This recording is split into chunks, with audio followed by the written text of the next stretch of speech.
marak banget, apalagi di kampus-kampus terdekat kita gitu loh, di mana itu, gokil parah masalahnya, booming banget gak sih? Gopar sih. Apa tuh gopar? Gokil parah.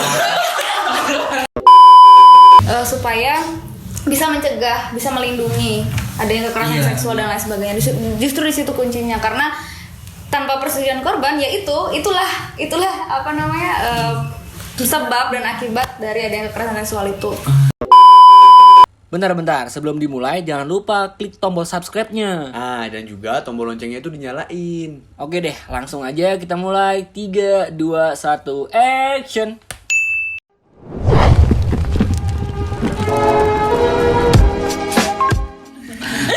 Udah lama nggak opening Dermo 40, jadi kayak kaku gitu loh teman-teman, ya kan?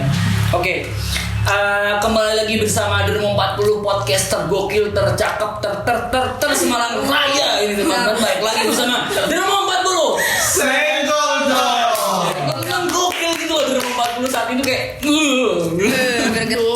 greget. Oke. Kali ini baik lagi bersama saya Alfa Tangki ya. Mungkin teman-teman sudah tahu Alfa Tangki. Nama Tangki. Nama bang saya itu Alfa Tangki gitu. Nah, sekarang kita udah nggak sama laki-laki lagi. Karena ada sesuatu gitu loh. Karena kita sekarang lebih mengedepankan perempuan gitu ya teman-teman.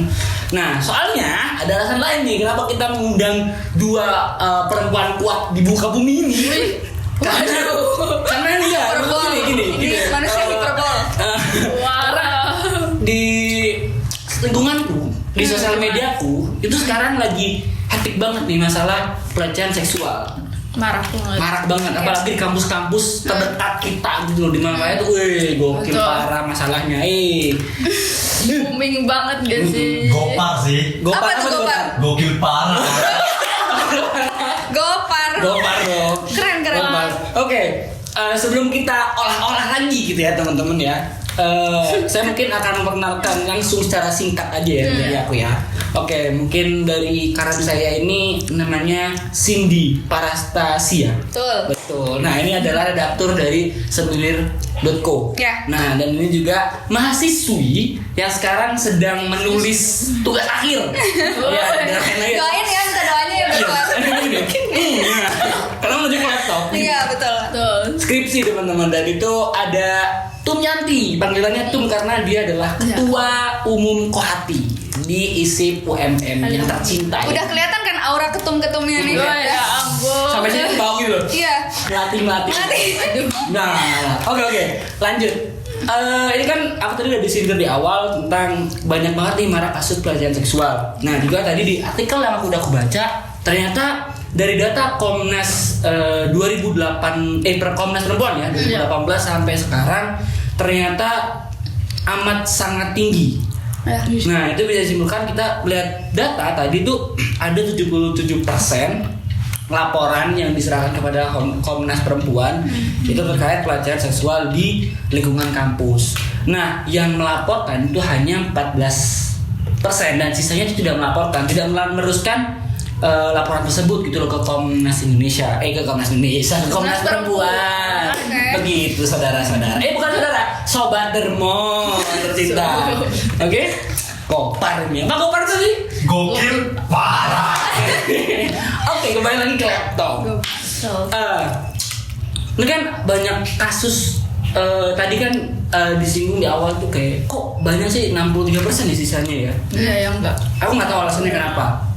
Mungkin aku sini sebagai laki-laki kan, yang di sini sebagai perempuan yang terkena pelecehan seksual dari dosen ke mahasiswinya. Nah, mungkin kalian sebagai perempuan yang mewakili perempuan Indonesia, perempuan yang sedang ada di tanah-tanah kampus, lingkungan kampus, itu kenapa sih kok sampai mereka nggak berani melanjutkan laporan itu atau bagaimana? Dari Cindy. Aku ya. Kalau aku ngelihatnya teman-teman korban yang mengalami kekerasan seksual tuh takut. Mereka takut, Fat. Jadi mereka menganggap bahwa dosen itu orang yang harus dihormati, orang yang harus ya dituankan lah pokoknya hormat dan segala macam, jadinya mereka takut untuk melapor. Jadi muncul angka 63% itu karena ketakutan entah itu ada ancaman, setelah itu ancaman DO lah, ancaman nggak dapat akses pendidikan dan lain sebagainya. Nah itu kalau aku ngeliatnya mereka takut. Iya sih, aku juga ngerasa buat teman-teman gue di belakang sana yang sekarang lagi bimbingan gitu ya, apalagi gimana tuh kayak, kamu kok nggak bimbingan sih? Ya aku takut karena ketemu dosen ini. Nah kita kan nggak tahu ya apa yang ditakutin, kita nggak tahu. Nah ternyata di sini terkuak bahwa banyak sekali data yang datanya itu nggak terrekap sama Komnas dan itu nggak dilanjutkan, laporan yang di datanya itu nggak dilanjutkan lagi gitu pelaporan ini. Nah akibat adanya pelecehan ini, maraknya pelecehan seksual ini, pemerintah itu siap tagap gitu, langsung kayak, wah kita harus bikin peraturan nih. Nah peraturannya itu Permendikbud, ya kita udah tahu semua kan. Yang lagi viral nih Permendikbud ini menuai kontroversi gitu kan. Nah pembuatan peraturan ini itu nggak cuma dari satu masalah aja di sini gitu. Banyak sih, ada masalah dari Unsri yang kemarin itu karena ini ya yudisiumnya namanya dicoret. Itu misalnya apa gitu loh, coret-coret tuh. Iya, mereka merasa berkuasa jadinya asal coret. Padahal itu udah berproses 4 tahun lama. Itu perasaan Adi gimana tuh? Perasaan Adi kalau misalnya dicoret gitu. Iya kan, Allah 4 tahun udah berproses, berjuang banget di kampus, terus tiba-tiba sampai udah di akhir udah mau meriahkan dia lulus, tiba-tiba dicoret aja. Gitu kan, kurang ajar. Berarti yang korban bisa gitu. Kurang ajar gitu kan. Itulah kalau aduh. Ya Allah. Ya kan, bener kan? Ya kujar. Kurang ajar. Memang ada singkatan khusus ya. Iya, singkatan khusus. Memang kurang ajar. Master singkatan. Ya, betul. Oke. Nah ini kan dari teman-teman ini kan belum tahu nih Permendikbud itu apa. Kita juga sekarang kan juga mengedukasi ke kalian, ke teman-teman, ke Sobat Dermo itu pentingnya kalian melapor, pentingnya kalian itu hak kalian sebagai wanita Indonesia itu emang ada, bener-bener ada, dan pemerintah sudah mengupayakan bahwa ini loh sudah dibuatnya peraturan seperti ini. Mungkin nanti bisa jelasin nggak sih Permendikbud itu kayak gimana? Apa sih deskripsinya? Ini kan kalau Permendikbud nomor 30 tahun 2021 itu kan dikeluarkan oleh Kementerian Pendidikan sebagai solusi nih untuk perempuan-perempuan yang mengalami pelecehan di lingkup kampus, yang mana lingkup yang berpendidikan, orang-orang yang intelektual lah di dalamnya. Tapi ya itu pasti ada aja kekerasan seksual di dalamnya. Nah kementerian membuat ini untuk bagaimana penanganan dan pencegahan terkait dengan kekerasan seksual di lingkup kampus itu. Jadi memang substansi dari Permendikbud itu bagaimana mendorong kampus itu punya payung hukum terkait dengan penanganan dan pencegahan.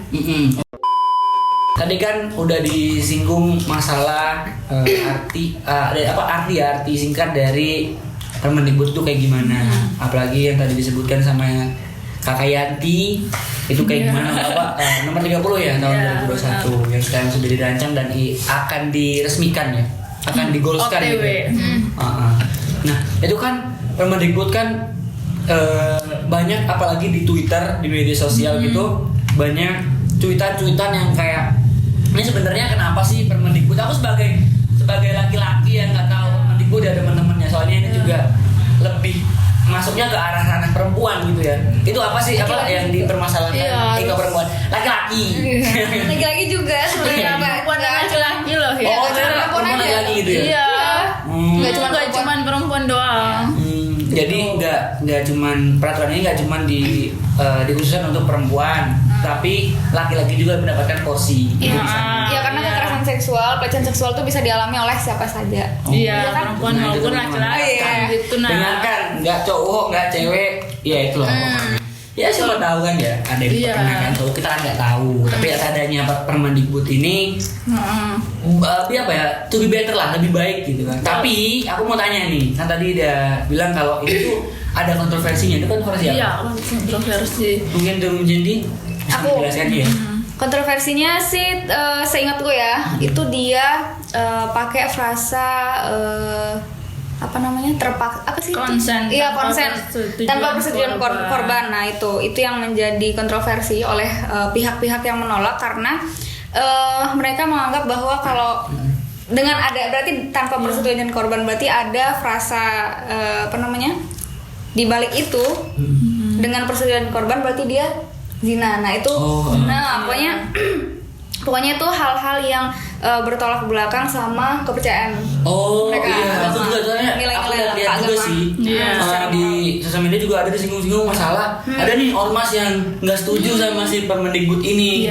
Itu apa? Mungkin Yanti tahu gimana tuh? Jadi kan ada ormas besar, bahkan tuh ormas besar itu makanya menuai kontroversi kan, bentrokannya itu lebih ke pandangan agama bahwa yang udah benar dibilang Kak Cindy tadi bahwa ada frasa tanpa persetujuan korban. Nah itu yang menuai kontroversi bahwa kalau misal dua belah pihaknya setuju, sama-sama setuju nih, berarti ya udah nggak apa-apa melegalkan zina, mereka bisa melakukan seks bebas. Nah itu kontroversinya dari pandangan agama bahwa itu tindakan asusila gitu. Makanya itu menuai kontroversi, dibentrokan antara Permendikbud ini sama dari ormas-ormas Islam itu. Nah itu juga kan ranahnya kan juga kampus ya, jurusan mahasiswa atau mahasiswa juga bisa kan ya, mahasiswa-mahasiswi gitu ya, bukan mahasiswa-mahasiswa. Iya betul ya. Mahasiswi gitu kan, nggak itu tidak mungkin. Tapi jangan sampai lah ya kayak gitu, karena ada adanya peraturan ini ya sekiranya bisa mencegah dan menangani gitu. Betul. Ya kan?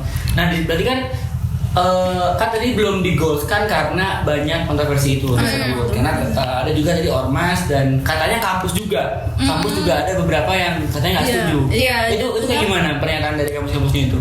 Iya, jadinya itu kan karena ormas ini ya kan, ormas besar yang nggak menyetujui terkait dengan Permendikbud ini kan ada dua ya, ormas Nahdlatul Ulama sama Muhammadiyah. Nah itu instruksinya satu tuh, karena yayasannya mereka nggak setuju, berarti lembaga-lembaga di bawah mereka ini jadi Universitas Muhammadiyah yang punya basis Muhammadiyah itu mereka juga nggak menerapkan terkait dengan Permendikbud ini.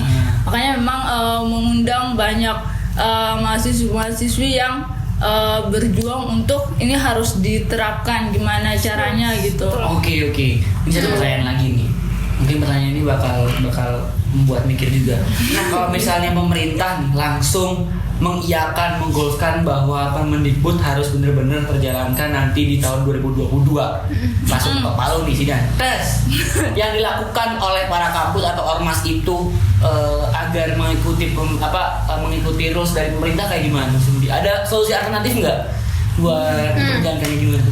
Kalau itu kan pertama masalahnya itu berkaitan dengan frasa tanpa persetujuan korban ya. Kayaknya kalau bagi kampus-kampus yang nggak setuju, mungkin dia bisa tetap menerapkan, tapi frasa-frasa yang dia nggak sepakat itu dia modif lagi. Cuman masalahnya ketika frasa-frasa itu dihilangkan ya, kata-kata itu dihilangkan, justru itu yang bisa berdampak ke bertambahnya atau meningkatnya korban-korban, karena itu emang sengaja dimasukin frasa yang tanpa persetujuan korban itu supaya bisa mencegah, bisa melindungi adanya kekerasan seksual dan lain sebagainya. Justru di situ kuncinya, karena tanpa persetujuan korban ya itulah apa namanya sebab dan akibat dari adanya kekerasan seksual itu. Itu sih. Balik lagi ya. Ini balik lagi aslinya enggak sih? Kalau misalnya udah kayak gini itu berarti kan aslinya untuk para yang di belakang itu kan harus bersuara gitu. Speak up. Harus ada timbul feedback khusus karena gitu. terlalu serius mendengarkan saking enaknya sih. Gitu. Gopar sih. Goblok. Oke, ya kan tadi udah dikasih tahu nih Permendikbud itu seperti apa. Terus yang memulai kontroversi dari Permendikbud itu seperti apa. Terus solusinya kalau misalnya Permendikbud disahkan dan seperti apa ke depannya itu kan sudah dikasih tahu sama Kak Cindy ya, bagaimana ke depannya bla bla bla. Nah, ini kan banyak banget nih teman-teman di luar sana yang masih takut untuk menyuarakan bahwa mereka itu pernah menjadi korban, tapi mereka itu takut. Itu gimana? Kalian sebagai warta-warta kuat nih, coba kasih arahan kepada teman-teman penonton sekalian, entah mau perempuan atau laki-laki, coba bagaimana biar mereka itu kayak aku berani dan aku bisa, kayak gimana tuh? Iya, nah kalau itu sih sebenarnya kan udah disinggung juga tadi di awal, cuman 14% ya tadi yang cuman meng-speak up terkait apa yang terjadi pada dirinya. Nah, itu sebenarnya udah diapresiasi juga sih. Mereka berani banget untuk bisa speak up karena memang banyak tantangan, banyak yang harus dipersiapkan juga pada diri korban itu untuk speak up. Nah, itu memang harus ada dukungan juga dari lingkungan sekitar. Jadi kayak misal kita korban itu speak up, kita yang tahu terkait itu juga harus mendorong itu. Karena kan banyak juga tuh kalau misal ada cewek yang terjadi pelecehan seksual, malah dia yang mendapat bully, terus dibully. Soalnya lingkungan masyarakat, lingkungan sekitarnya itu yang malah menjatuhkan dia mah. Itu yang harus diganti juga sih mindsetnya.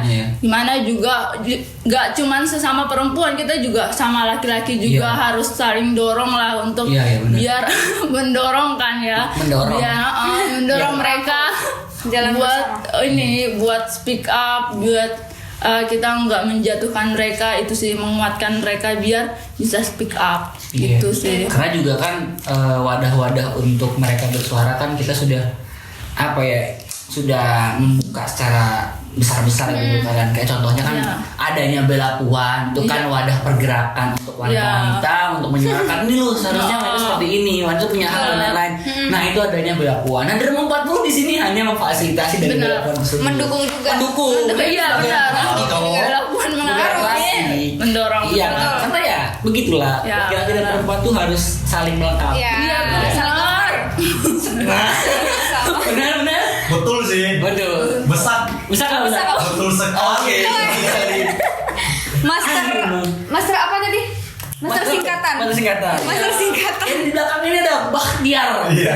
Yang lain disebutin juga kru-krunya. Ada siapa? Ada siapa nih? Ada Eka, ada Anita. Aduh, cak. Ya mungkin itu saja sih, mungkin dari Bella Puan dan Derma 40 tadi udah mengungkapkan bahwa ini seperti ini, perempuan seperti ini, terus data-data dari Komnas Perempuan seperti ini yang masuk hanya berapa persen saja. Maka dari itu kita membuat perbincangan khusus ini, eksklusif ini, mengundang dua perempuan ini tujuannya cuman ya mengajak para perempuan atau para laki-laki untuk lebih aware pada sekitarnya agar Indonesia ini tidak menjadi pandemi seksual lagi. Pandemi seksual ya, Pandemi kekerasan seksual. Menjamur. Ya, jangan sampai lah menjamur hal-hal seperti itu gitu kan. Kita juga balik lagi sama diri masing-masing. Kalau misalnya kita melakukan itu, apakah kalian mau diperlakukan seperti itu? Nah, itu balik lagi kalian, oke? Nah, mungkin ini bakal berkelanjutan. Kita bakal nanti cerita-cerita tentang terkait pernah nggak sih kalian merasakan di posisi korban. Nah, kalian pernah nggak sih kalian teman kalian cerita ke kalian terus kalian kayak gimana itu nanti kita bakal ngebahas di episode selanjutnya bersama Bella Puan dan Derma 40. Nah, oke? Setuju? Sepakat? Singkatannya apa? Singkatannya apa? Singkatan. Apa? Sepakat dong. Bukan. Seksi. Sepakat sekali. Oke, mungkin dari Bella Puan dan Derma 40 cukup sekian, kita bakal lanjut lagi di part keduanya di episode selanjutnya. Kita undur diri. Jangan lupa untuk like, comment, and subscribe. Jangan lupa juga buat share, oke? Oke. Kita Bella Puan dan Derma 40 undur diri. Kita lanjut di episode 2 dan ciao. Anjay.